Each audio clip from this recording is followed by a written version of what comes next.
So this is the KEW Exchange. I have Jay Shifman with me. We're going to talk about addiction today. We might be having phones not on silent, so this is great. So I'm going to get notifications probably.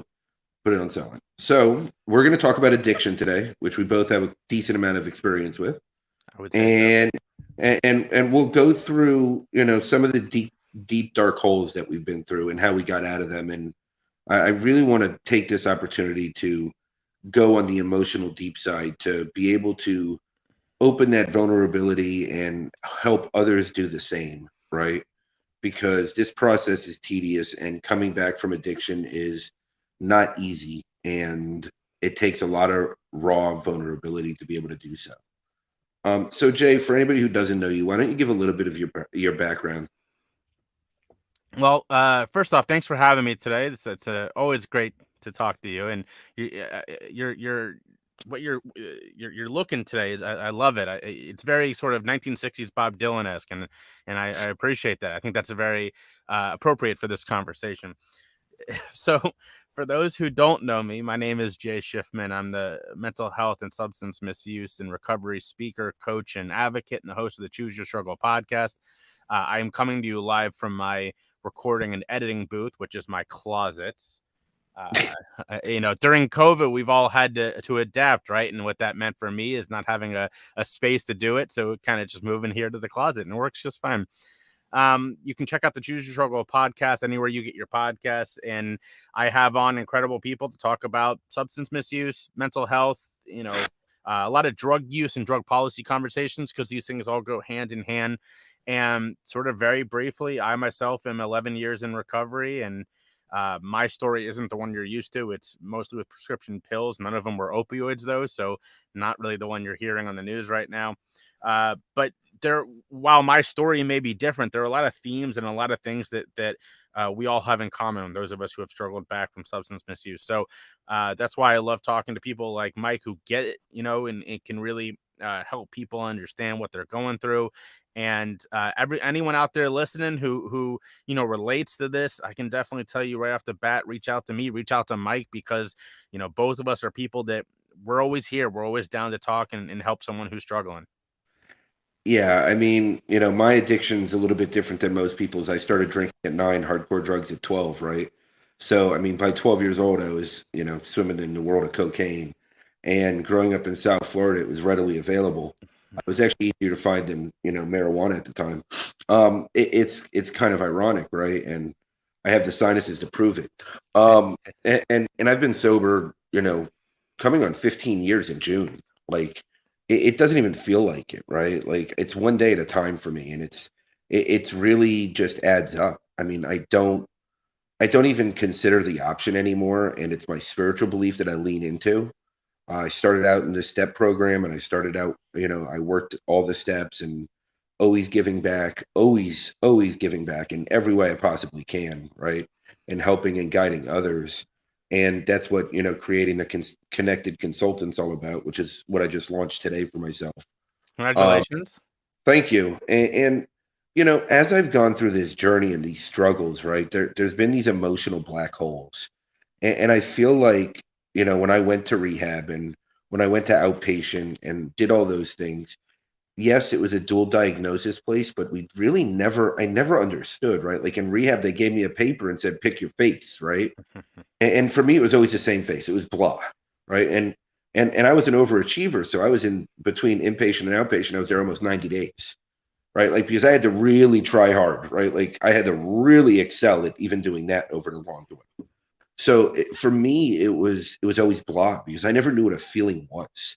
I couldn't identify it. I was easy to throw words around, but I didn't know what they meant. And then last year, when I started doing the emotional work, it all brought back all that stuff up, right? And these emotional black holes that I call them, for me, it's like quicksand. When I start slipping in, I feel like the world is just evaporating around me and I can't get out.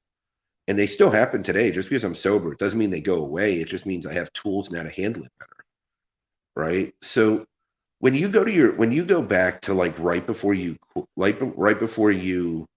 stopped misusing drugs, right? Because that's your terminology, and I'll roll with that because I agree with that. I think that's huge. So when you like right before you stopped, what was your emotional state like? I mean, we know that it's a bottom. We know all these different things. These words get thrown around. But I really want to go to the emotional side because I think it's more important right now in this world that men dig into their emotions and really get raw with it.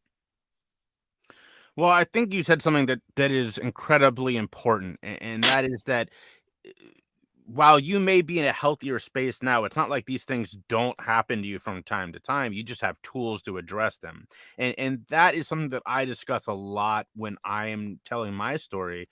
It's not just that I was misusing the medications that I was, and became addicted both physically and mentally.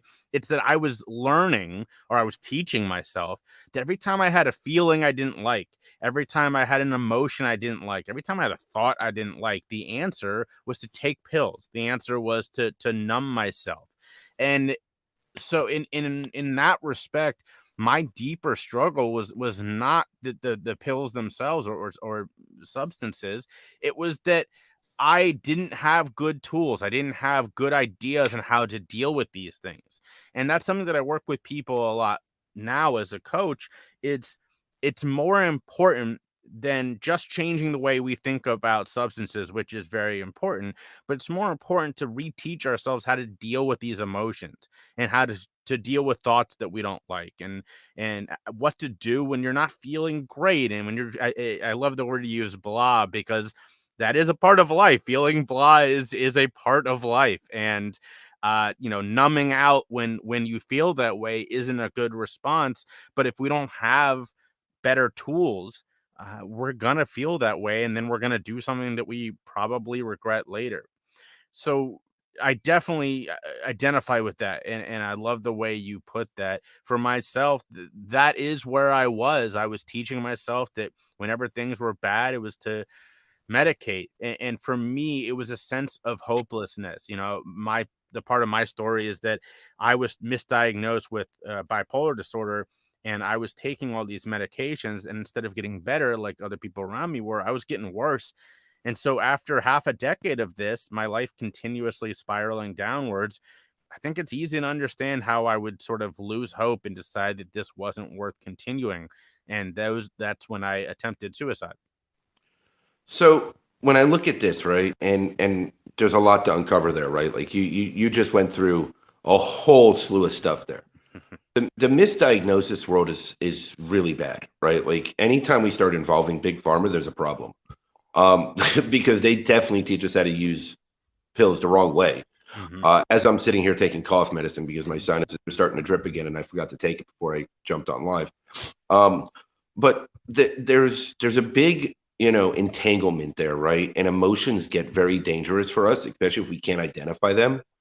The way that you described being misdiagnosed and losing hope, Hmm. see, that's a big thing, especially right now, right? Because hope is, if we don't have something to grab onto or something to hold on to, then we're in trouble, right? Like because this world, we could sit here and focus on these negatives all we want, or we can try and find hope and just be okay, right? And find a way through. And I feel like sometimes hope leans into things and people rather than finding our own internal hope. And I've done this a lot, so I'm talking from personal experience now. Like I have a habit of, you know, leaning into others and making finding hope through that, right? And that becomes dangerous because you don't know where the other person's at all the time, and you don't know where they're going and what their journey is. So then your journey becomes based on their journey. And, I'm trying to move the pictures around, and I keep shifting us and moving us in different places. And my producer's having tech problems. Kelly's having some issues today. So it's okay.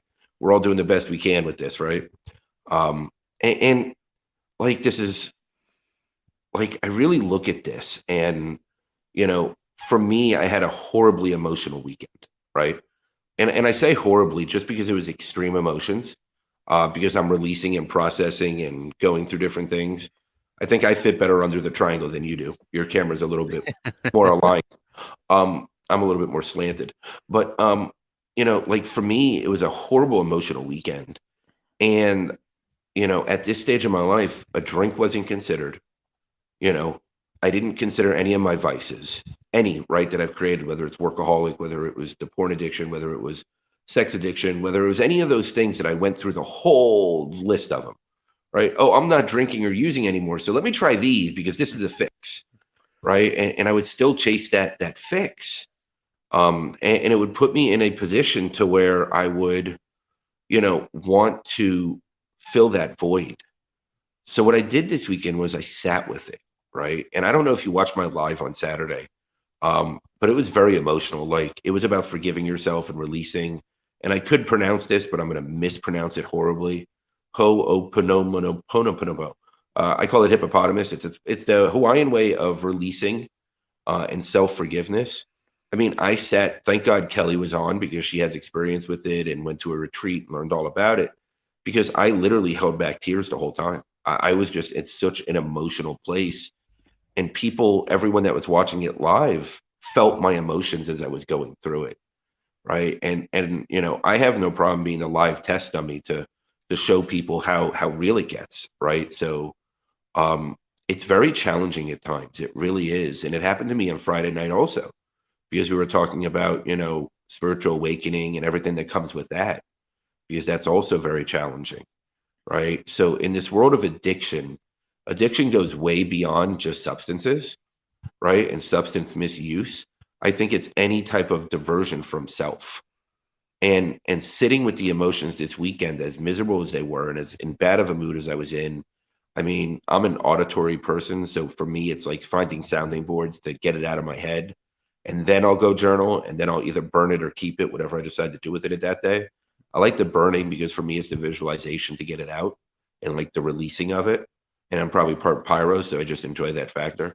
Um, like how do you handle your emotions today? Like what is what is your process now that you found healthier tools? Well, so you said something very important, and that is that.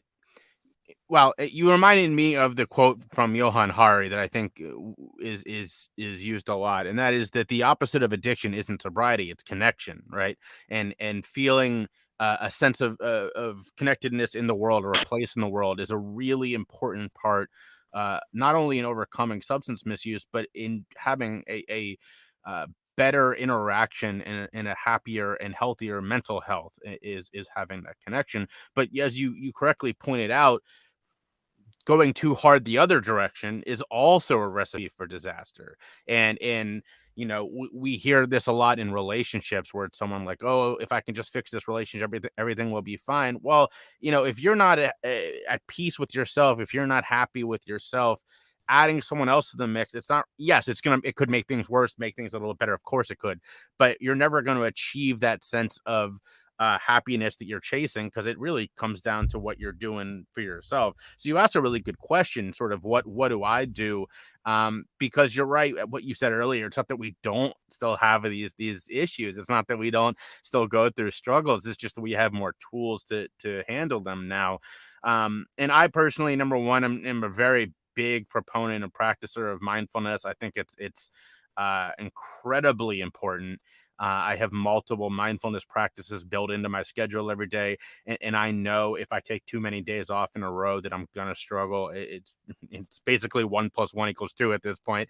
So I make sure to do those at least every other day, if not every couple. I'm a big fan of CBD. I think that CBD has been very helpful for me. I'm very lucky that I have a couple of sponsors, or a sponsor on my podcast who's a CBD company, and also a friend who works for a CBD company. And it's more than mood changing, because it's not really that.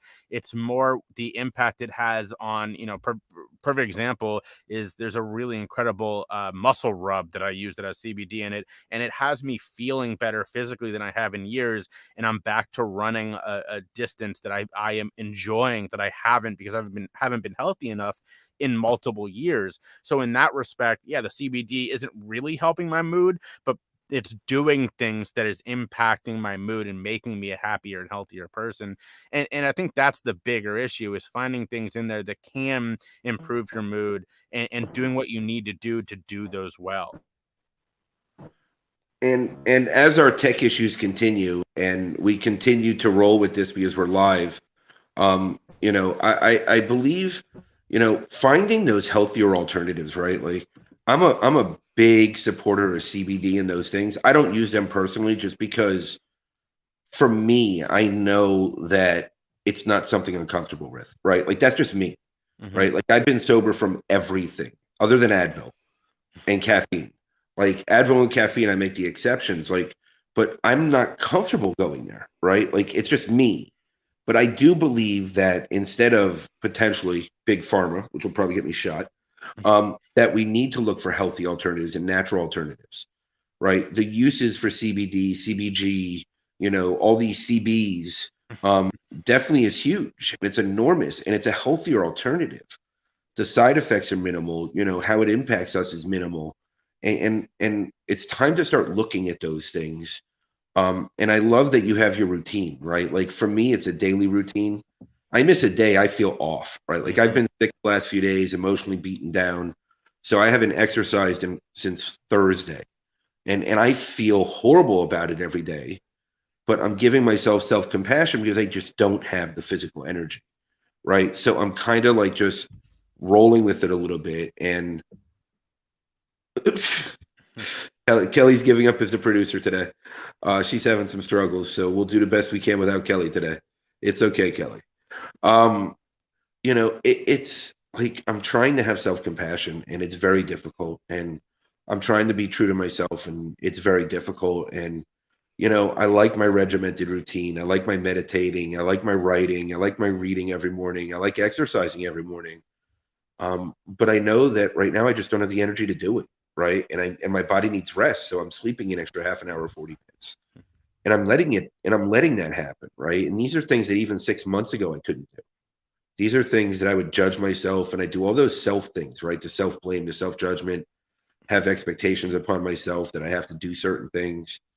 Um, so when Now, you work with other people, you're always out there, you're always putting your message out there. You're like me, easily accessible. You always want to be there for other people. When you're doing that, how do you like how big is your vulnerability to relate, right? Because I think that's a key to the relatability is the vulnerability. Yeah, I mean, you're right. It's a huge piece, and I think that self compassion is incredibly important.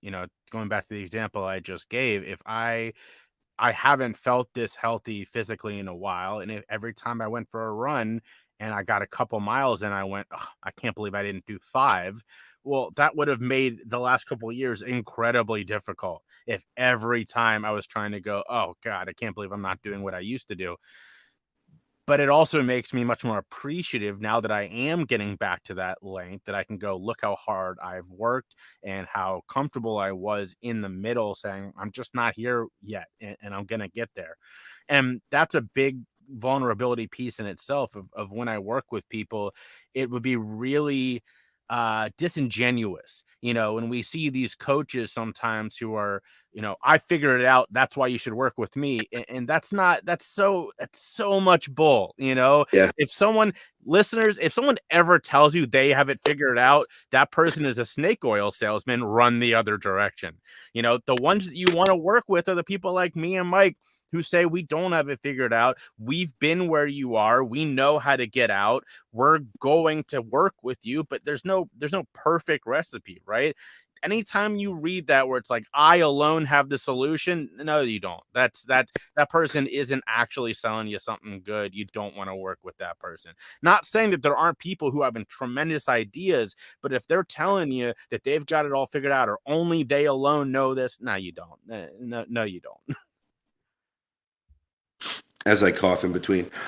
Yeah, I mean, I believe that, anybody who says I have the one-stop shop solution, and isn't willing to share the steps on how they got there, there's something missing to the process, right? Yeah. Because it's all about, having a replicatable way that for somebody to emulate you because they relate to you on that level, Right. right? And you might come across somebody that relates better to me. I might come across somebody that relates better to you. And it's in the best practices for us and that person to end up with the person that we can relate to better, right? And that is a huge reality and a huge piece of what the world's missing today, right? We're all in this together. There is no, there is no absence of camaraderie, and we live in a world of abundance. So the minute that you start trying to live in a world of scarcity and you start coming from that place, then you're already doing it wrong for yourself and everyone else. Yeah, and I want to echo that and say that yes, as Mike said, I do work with clients, but I never make people pay before the first meeting and all these kind of really horrible practices we hear about, because it's, as Mike's just so perfectly said, it's not in my best interest or your best interest to work together if the relationship isn't good. And so the first, for me at least, the first session is always free because I want to make sure that this is going to work. If you and I aren't clicking, I have 5, 6, 7, 8 different people I can recommend you to, and I would rather you go get the help you need from them than struggle through a not great, working session with me just for the money. Because yeah, okay, great, I got some money in my pocket, but in the end of the day, that's not helping you any, and it's not helping me long term, because you're gonna leave going, that was not worth my money, and that didn't help me at all. So perfect example, right? I always tell the story because it's so funny to me. My Before COVID, my number one source was public speaking, and I was invited to do an event, and the person said, I'm a coach, or a I don't know, organizer of some kind for a group of inner city Black youth, and I would love for you to come talk about overcoming obstacles. And I said, that's, first off, that's very sweet. I'm always appreciative when people reach out, but also I've never been inner city. I'm not Black. I don't think I can relate to them in the way that Right. you would want me to do so. Now, are there ideas? Of course, I could give you some good topics. I'm sure we'd have a good one. I would rather recommend somebody to you who lived that story.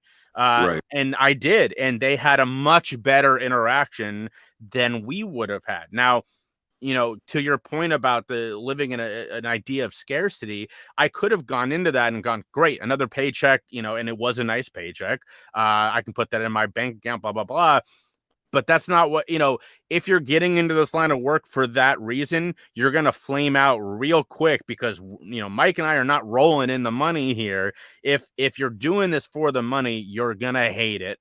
The hours are long at times. It's emotionally very difficult at times, and quite frankly, the money isn't quote unquote worth it if that's what you're trying to do. Now, if you're actually trying to have an impact and work with people in a positive way and make a positive change in this world, everything else is secondary, and that's where you're going to find the joy in this kind of work.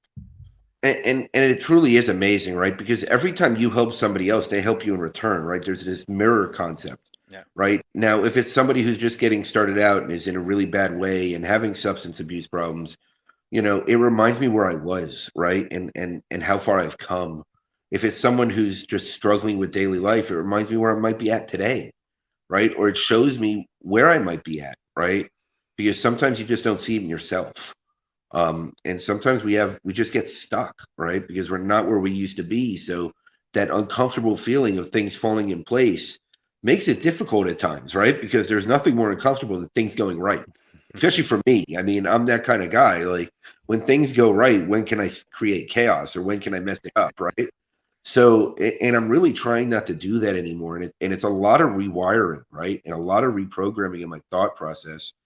Um, I'm curious though, right? Like how have you leveraged your abilities to be able to reach people and your empathic ways and stuff like that, right? Because you definitely can see people from where they're at and where they're coming from. And then because of what you've gone through, you can see how they can make it to the next level. So where at what point what's your sweet spot when when somebody finds you? Like, Yeah. Man, what a great question. I've worked with people sort of all along the spectrum, right? One of my most recent, and I would say this is sort of my bread and butter, is working with people who are either currently struggling or are fresh into recovery, but the world is sort of overwhelming, right? And I, as you do, I remember that moment too well. I've also worked with people who are doing pretty well, but are sort of recognizing that there's more that needs to be done, because we all do, right? And unfortunately, too many people don't have access to therapists, or don't have access, or can't go for whatever reason. And as I say all the time, number one, I never want to replace your therapist. And for many of my clients, if deciding that they want to go see a therapist is the end result of our working together, then wonderful. That's a great outcome. But in the meantime, talking about some of the things that are going on in their day-to-day life, whether it's sort of relationships, or how they can incorporate mindfulness to be at a better, safer level for themselves. That's a very important piece. Um, I think that the best example is last spring, and I tell the story a lot because it sort of blew my mind a little bit. But the day the NBA canceled their season, or put their season on hold because they ended up coming back, which is sort of when we recognized that, oh wow, this COVID thing is really blowing up. The next 48 hours, that was a Wednesday or a Thursday. The next 48 hours, I lost 5 speaking gigs like that. And I was like, oh man, this year, this is going to be tough, right? And I took a couple of days to mourn, because that was I was counting on that. And I kind of worked really hard to get to that point, only to see it crumble. And then I went, okay, how can I still have the impact I want to have this year? I've got the podcast, which is starting to go really well, but that's not enough for me. So I threw up on my social media, on my website, on my podcast, just an offer saying, hey, we're all going through something right now that none of us are prepared for. If you need someone to talk to, if you just need someone to listen, if you need someone to maybe give you some ideas, or validate the way you're feeling, I'm here. Reach out, let's chat, and I'll listen. And I thought if 1 or 2 people reached out, man, that'll be worth it. That'll be a good thing I can do. And I was swamped. The next couple of months, that was my full-time job, right? It was basically that, and the podcast was all I was doing, because I had people come out of woodwork, and they were friends of acquaintances. I mean, people that I never met before were like, I just need someone to tell me this is okay, that I'm feeling this way, or what do I do if this happens? And it was both emotionally exhausting, but also a way that I could really help people, and feel that I was making a difference in a year where my plans had gone to shit. So I actually just did that again on, I don't know, yesterday, 2 days ago, something like that. I threw up a post on LinkedIn and said, this is what happened in the spring. Here we are almost a year later, and we're not out of the woods yet. Right. If anybody needs anything, reach out. What are you looking for? And I've already had a couple people find me, and just schedule times to chat. So that's the sort of thing that I like doing. And yeah, a couple of them became paying coaching clients, which is wonderful. A lot of them became podcast listeners, which is fantastic. But more importantly, the people left there feeling like, all right, I am allowed to feel this way. Things are scary, but I can sit with that fear and that unsureness for a while. And that's the greatest impact that I can have. So I'm going to ask you a question, right? For other people that might watch this that are in a better position than most, right? What was the self reward for that? Like, how did that impact you by being willing to do that for others? Yeah. Well, number one, going back to that quote from Johan Hari, right? The opposite of addiction is connection. And we know through a lot of scientific study that the number one way we can feel good about ourselves is being altruistic. And that is proven time and time again. It releases things in the brain. It's almost like that idea of faking it till you make it, right? You tell yourself over and over again you're a good person. Eventually you're going to do things that good people would do. It's that same thing, right? It's sort of believing in yourself, and wanting yourself to be this person in action, right? So number one, you feel a lot better about yourself knowing that you're making a difference. Number two, that makes you feel good, which makes you happier. And it's sort of this then repeating prophecy, right? Okay, I'm feeling pretty good. I want to help somebody else out. That then makes you feel even better, which makes you even happier. And it just keeps going. So, I personally have 2 different acts of gratitude, of affirmations built into my weekly calendar. One on Monday, one on Friday. One of them is on LinkedIn. If you go to my LinkedIn right now, you can see my Monday affirmations where I thank someone who's been influential in my life and tell all of my followers, go check out this person. And then the other one's on Friday where I Venmo somebody $5. I call it Friday Coffee on Jay. And then I post it on Instagram so that all of my followers there can go follow that person as well. And those things, number one, I look forward to them because they make me feel good. Number two, the response I get makes me feel even more wonderful. I've had people like repost it and say, I've been hoping for this for a long time. I love it, stuff like that. And then number three, long time later, people will come back and say, you don't, have no way of knowing this, but somebody who found me because your Monday affirmation, whatever, I'm not working with them, or I've started listening to their podcast and all this stuff. It's creating these relationships that didn't exist before. And to your point before, we're all in this together. If I can help people who are going to do something awesome together, I just feel great about the impact I've had. Well, and kindness is contagious, right? Like happiness and kindness and love, and those are contagious. And when you start spreading that positivity, like it doesn't make the world around you better, but it makes your perception of it better, right? And when your perception flips like that, you're able to handle the world around you much better. Like that's where it shifts. Yep. So I'm going to ask you a question, and you could probably smack me in the face later for asking this. What is, since you've been sober, what has been the one vice that you've had to curtail yourself with? So real quick clarification. I divert to you the word sober because I honor what that means for you, and it doesn't mean the same thing for me. I So I understand. do say I'm in recovery, Right, mostly out of respect for the work people like you who are sober are doing. Because I had someone call me sober once, and I said I'm not. I do have a drink from time to again, and I don't want to take away from those who do believe in the power of being sober by calling myself that. right, So I'm not. Now, vice is still, there is some truth to those of us having the addictive personality, right? That is right. definitely a thing. And even though I'm not sober, if I have a drink a couple days in a row, I'll go, I'm going to take the next day off just in case. I think that is such a wonderful question. It's actually something I talk about with my wife a lot is sort of expanding the definition of addiction to a greater understanding than what we will typically give it. And I do that because if you start to challenge some of the ways we think about addiction, it doesn't work. It doesn't click, right? By definition, gambling isn't what most people think about an addictive quality because there's no substance you're putting in, there's no whatever. And yet gambling is one of the most addictive things. And I know that, right? If I Right, go to a casino, I love a good slot machine. So don't get me right, wrong.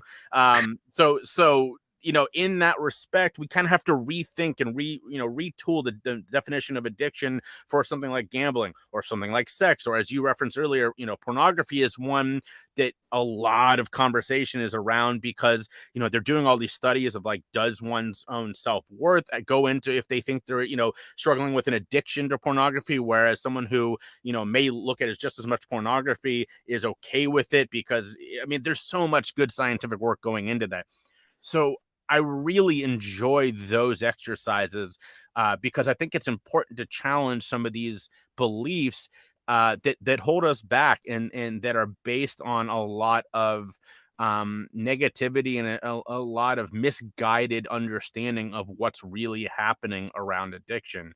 Now, I personally have struggled with that from time to time again.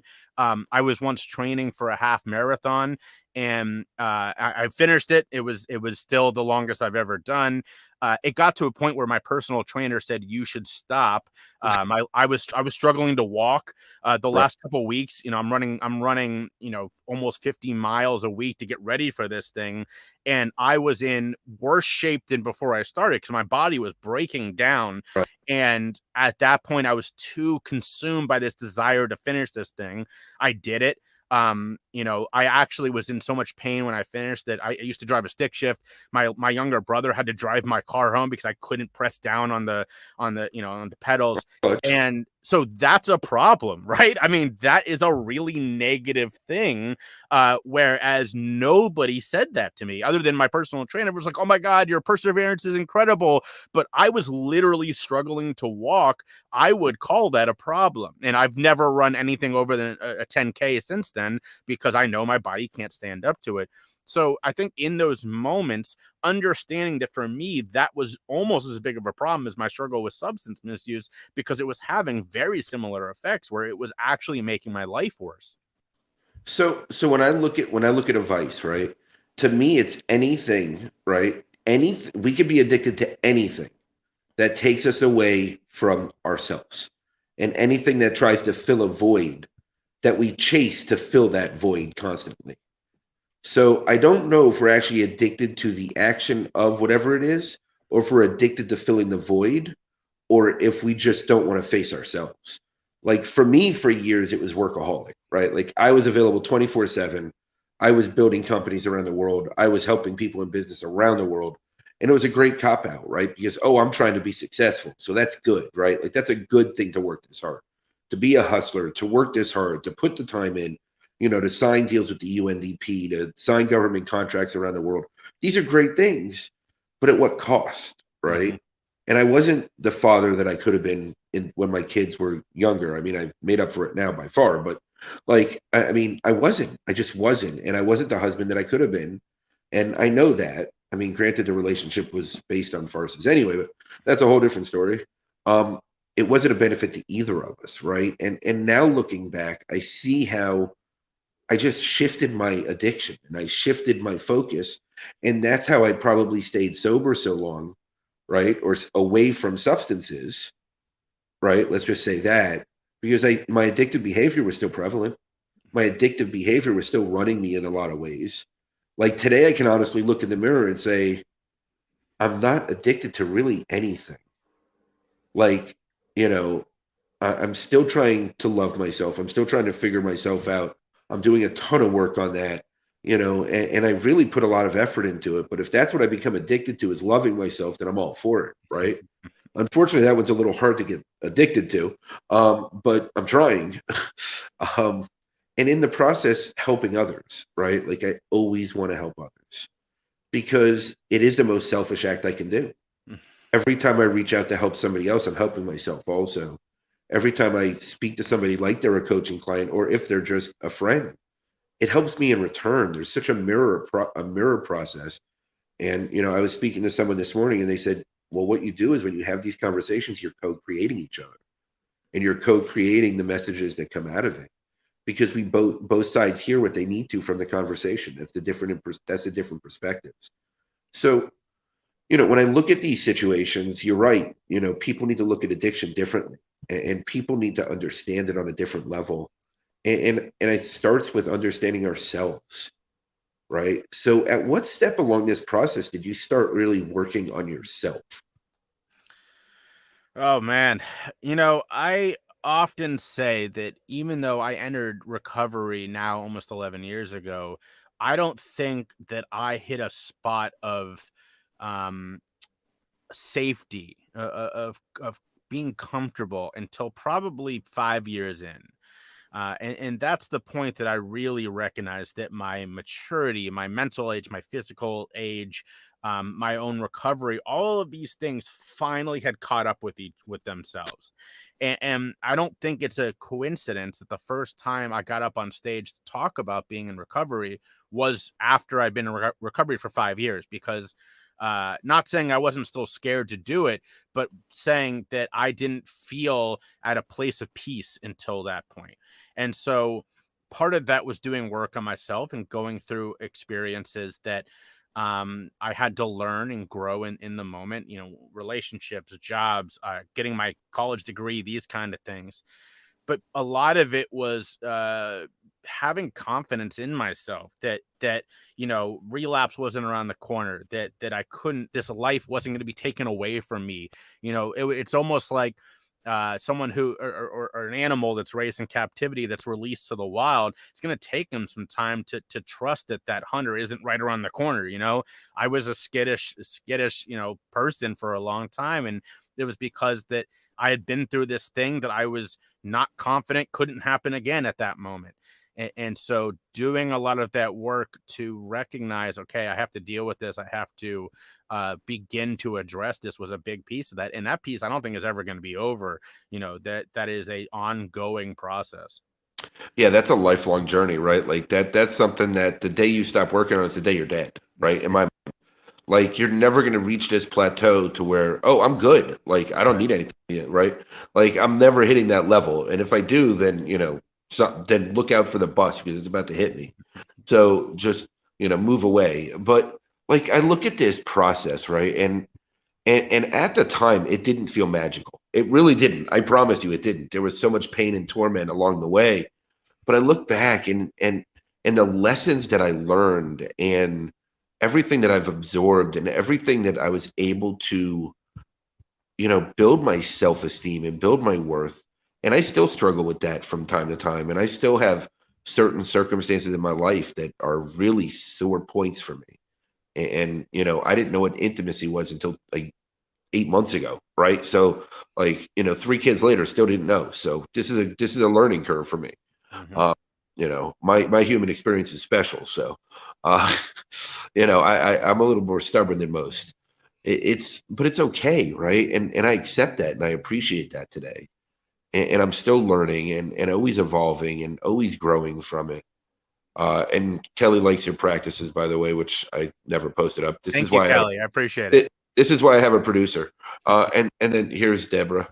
Um, yeah, I mean, addiction is there's addiction to power, there's addiction to control, there's addiction to, for me, it's controlling outcomes. I'd almost rather burn something to the ground just to know what the outcome's going to be than to go through the painfulness of being uncomfortable or the unknown. And that's something I'm actively working on, right? Because everything in this world is so unknown that, if I just start, freaking out, then we're going to have a problem. But like, what were the steps that you took, you think, that really made that initial impact about 5 years ago that really started getting you comfortable in your skin, that really broke that for you? Yeah, I would say that there were a couple things that intersected around the same time. Number one, I was doing incredibly well in the dating scene, and so that obviously jacked up my self-esteem because I could say to myself, "Okay, clearly I am at a place where I am uh, desirable of someone wanting to spend time with me, and I am no longer, I felt before that very much a burden at times." And that clearly was not the case anymore. I was doing really well in work, a work sense, and had a side gig that I was helping run political campaigns that were doing really well. And so there was a lot of positive things going on in my life. And so even though there were negatives, and I still was. I think my self esteem was very precarious. There were constant reminders of, okay, things have come a long way for me, and I was able to talk to myself and say things like, well, clearly this I'm far enough removed where I'm not going to backslide in a day, in a couple of days. I can catch it now, and the awareness that I was a person that I could be proud of was really, really important to me and really present. And it was outside validation that reminded me, okay, other people see this. I can start being proud of myself. I can start being, supportive of my own development because this is not just on my own champion thing anymore. There are other people who believe in me and are seeing what I see when I am kind to myself and when I am being not judgmental. So like that's big, right? Like I'm a little bit of the opposite. Like I've always been able to people like always believed in me, even when I mostly when I didn't, right? Like they really did. They saw what I wasn't able to see in myself. And I became this complete perpetual underachiever, right? Because it was the safe place to be. I didn't have to worry about failing if I always just underachieve. So so at what point, so let's go a little deeper, right? Let's go a little further back, and I'm going to put you on the spot a little.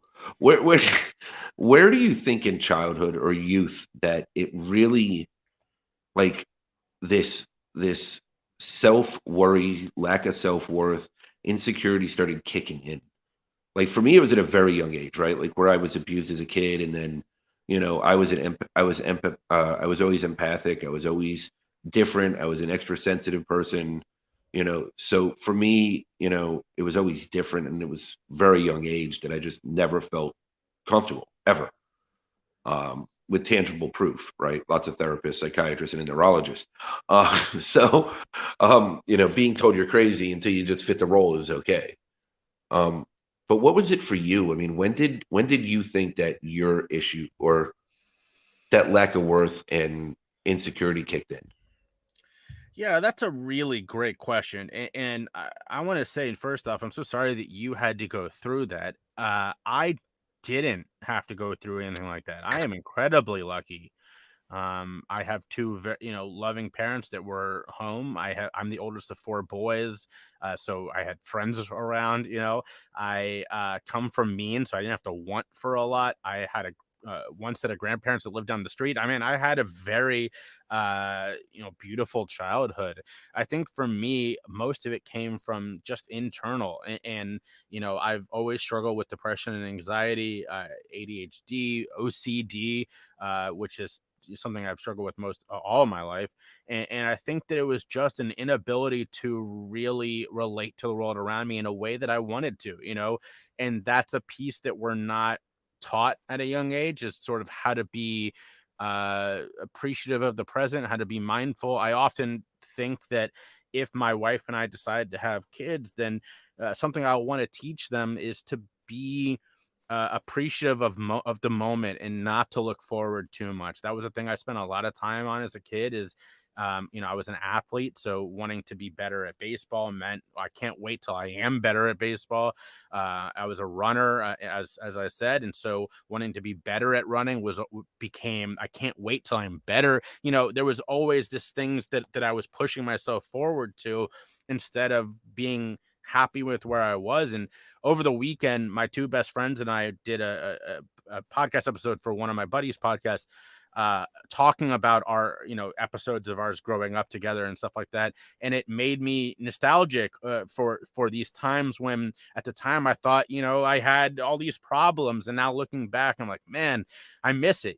There was so much greatness around me that I was not appreciating.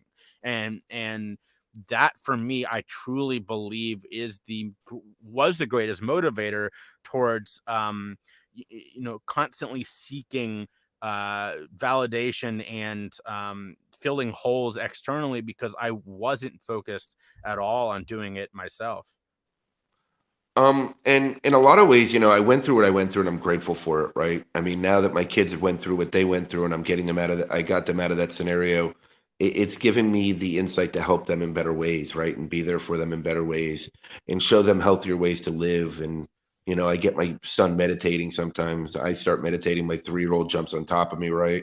And she'll just lay there calm and actually won't move. It's kind of shocking. Um, but it's like I'm teaching them ways as they see me, evolve. They're evolving, and I'm grateful for what I went through because it's got me to where I am today. Any different thing would have changed where I'm at, and I'm okay with that today. Like I've released that pain. I still have triggers around it at times, Sure. but I'm working on the triggers and rewiring those triggers. And I worked with Sherry Lewick and did her, trauma one-on-one trauma group stuff. Released a lot of that trauma, learned triggers, learned how to rewire, reprogram, reframe things, and it really helped in a lot of ways. It doesn't always work. I'm still pretty emotional at times, but it does as a whole work. And the reality is, I think we all go through what it is, right? Like, so that we can end up where we are. I mean, because we all needed to learn from it. You can relate to somebody who has a prototypical great middle class life that didn't go through any trauma, but is just always seeking outside validation. Sure. the opposite of me, which is I was always seeking to be out of the spotlight, which then in turn turned into I want negative attention, which then followed through until pretty much a year ago. And I'm still working on that, right? Mhm. So that's the relatability, and that's the trick to all this is we are all our unique selves, and we are all perfectly imperfect. We're all our perfect selves, and we're here for a reason.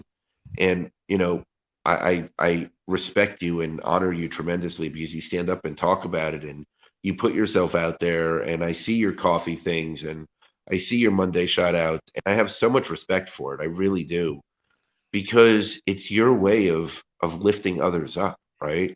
And spreading that infectious kindness. It's like that old story, right? Like sometimes, granted, I don't do this now because I'm an hour and a half from Starbucks, but like I'll pay for the person's stuff behind me, right? And then it becomes this chain to where everybody's paying for the next person. And sometimes you just look at it and you're just amazed, right? Because people want to do the next right thing.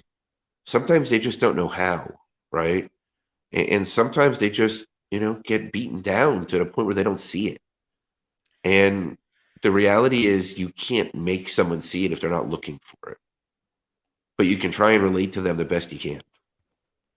Well, first off, thank you for your kind words. It's very, very sweet. I there are times where I wonder if people notice, and then there are moments like this when people say, "So, thank you." And also, on my birthday this year, I was doing a fundraiser for Drug Policy Alliance, which is an incredible organization that raises awareness and advocates for different ways to think about drugs and legalization, decriminalization, all this incredible stuff. And then I ended up raising about 12,500 or so.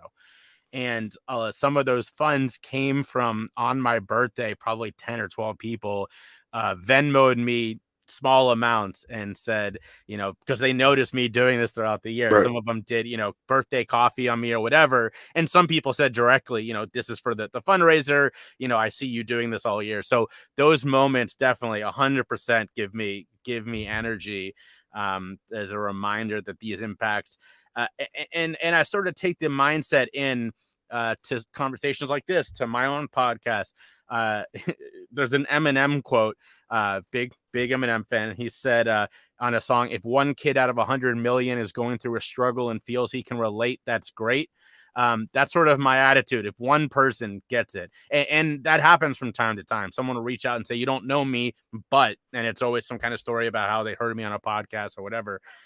Those are why I do this. It's this idea that we can change the world with some big gesture. That's not really the case. It's the waves that change the world, and I talk about that when I speak a lot.